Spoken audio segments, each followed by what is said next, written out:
I want us to deep dive and look at the myths of perfectionism.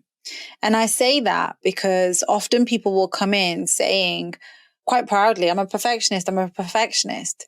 But what does that actually mean when we say that I'm a perfectionist? What's really going on? What's living beneath that? And also, why is it that we feel so proud of accepting that we're a perfectionist? So let's start off. So number one is like perfectionist leads to greater success and achievement. That's what people think. People think, oh, if you're a perfectionist, of course you're going to be successful. But whilst you're striving for these high standards, you can sometimes result in impressive outcomes because perfectionism often leads to, on the other side, procrastination, fear of failure, decreased productivity.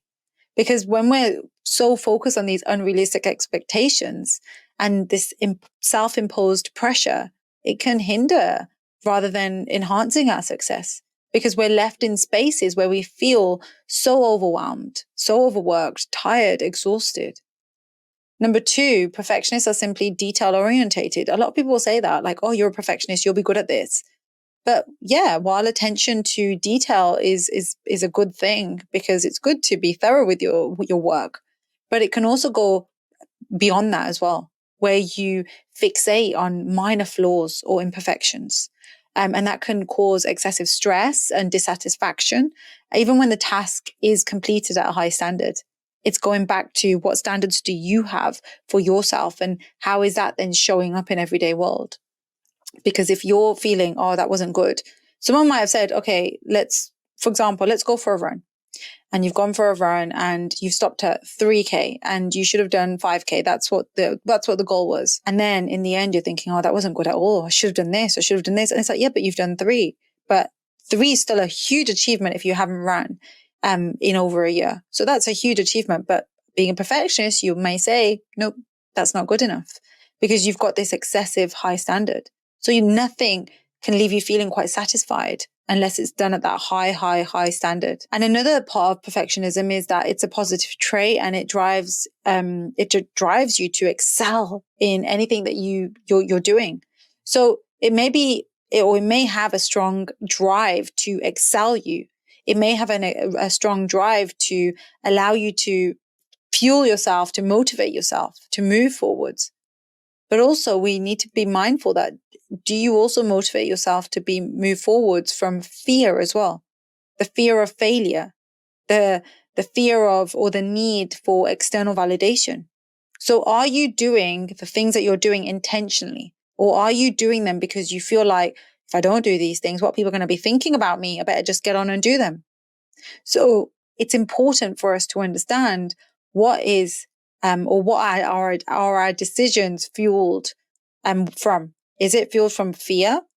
Is it fueled from a place or an intention of this is what I feel to be true and I'm not worried about what people think? So when we're constantly trying to achieve these flawless results, it can lead to chronic stress, anxiety, burnout, just undermining your overall well-being as well. So it's so important just to look at that and understand, okay, if I'm constantly feeling and ending up in this way, what do I actually need to do? What do I need to change in my life? Another myth that we come across is perfectionists are always happy. They're always satisfied with their accomplishments. But that's also because of that disconnection. So what people see, that masking that happens, what perfectionists will show people is very different to what's going on underneath, which is everything I speak about in High Functioning Anxiety book. Because there's these two sides. There's a side where people see you as being organized, social, hardworking, driven, always happy. But on the other side, you've got this excessive worrying, perfectionist traits that keep you so fueled into the go, go, go, go, go. You've got this fear of failing, worried to disappoint others, procrastinating.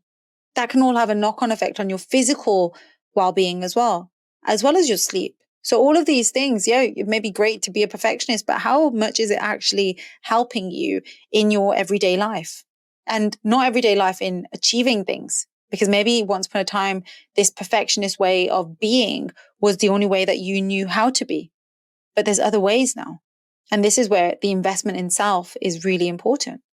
And when we think of perfectionism, another myth is people think perfectionism is just about striving for excellence and high standards. And yeah, while striving for excellence and these certain standards that you've got and these unrealistic expectations, often that's what they usually are. They're unrealistic because they're very, very high. And when you don't get them, see, you're not good enough. And it's that battle with yourself. You said something, you know, you can't do this, or you think that you can, and then you don't do it, and then you beat yourself up. And you're just stuck in that cycle. But that mindset can also breed anxiety, self-criticism, and inability just to enjoy the process of learning and growing, because you're constantly just beating yourself up. And like I said, is this really a battle with anyone else? Or is this a battle of self and what's going on within?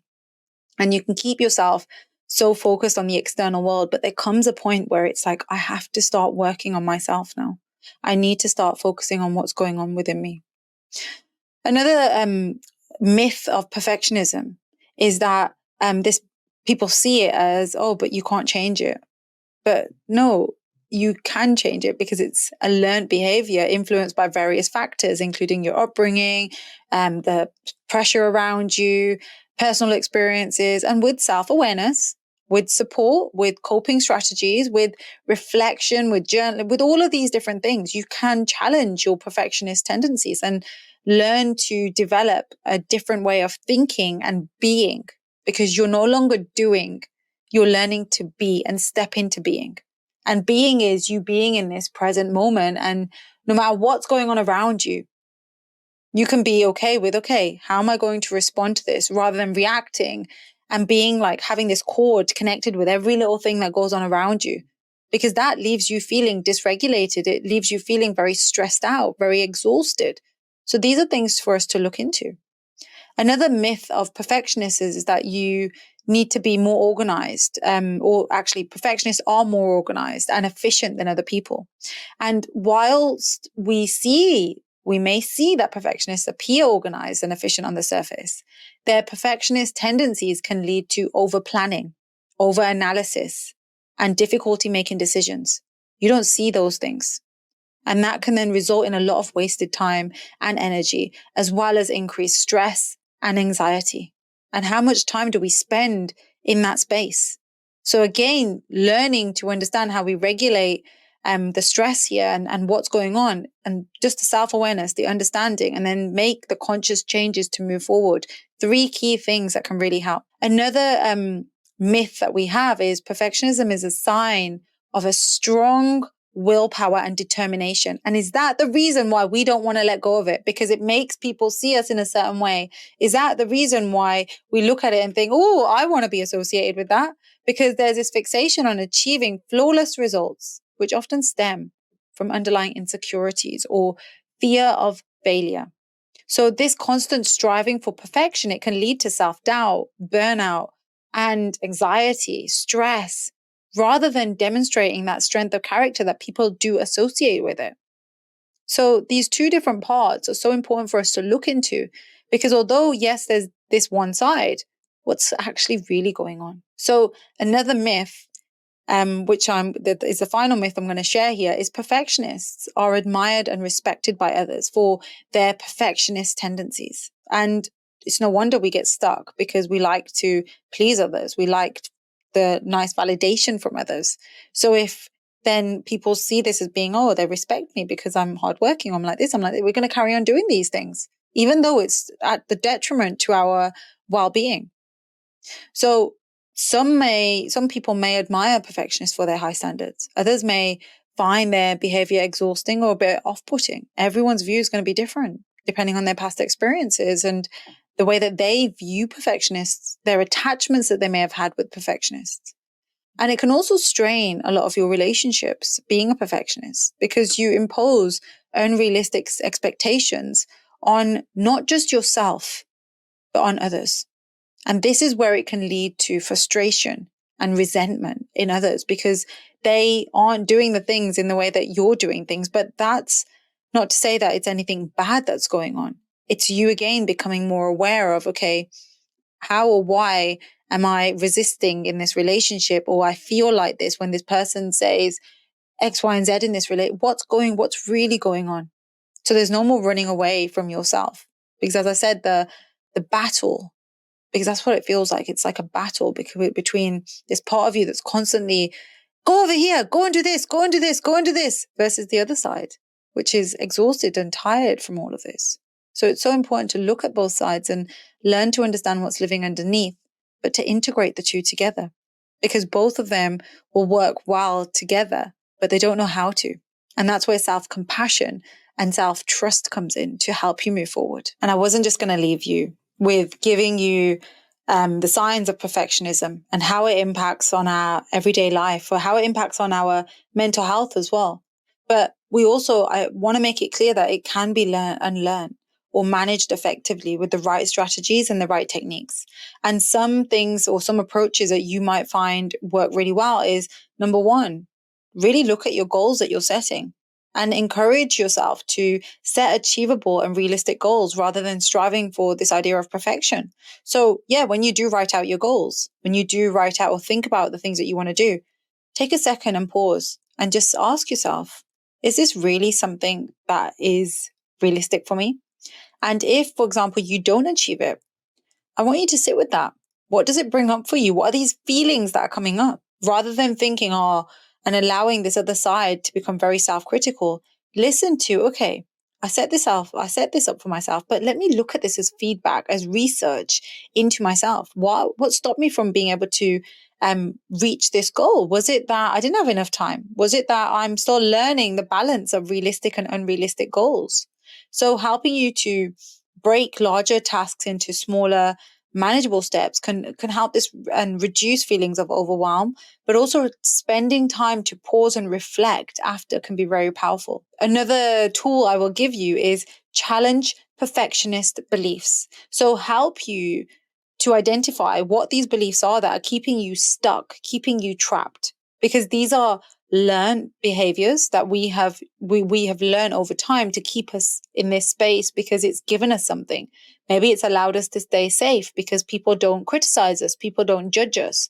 But there's a reason to why we behave in this way, and that all stems from our upbringing.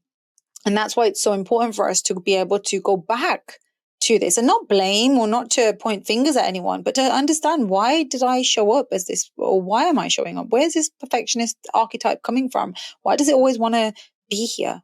What's the purpose of it? Because we look beneath it, we can understand what that purpose is. If we don't look beneath it, we carry on trying to keep going, but it's not working anymore. It's leaving us feeling exhausted, tired, frustrated. And another tool I will share with you is practice self-compassion. So when you really, truly understand self-compassion, which is helping you to manage this sort of like battle that's going on within you, it's allowing yourself to treat yourself with kindness and understanding. But if you keep saying, right, I want you to get to that top of the mountain now, and you need to do it under 4 hours, go. That's not being kind to yourself. What do you need to climb this mountain? Where is it? Well, why is it that you're climbing this mountain? So taking that pause, intention with you when you're making decisions, and the way that you're speaking to yourself can be very powerful, because it's allowing you to learn to really just step into self-kindness.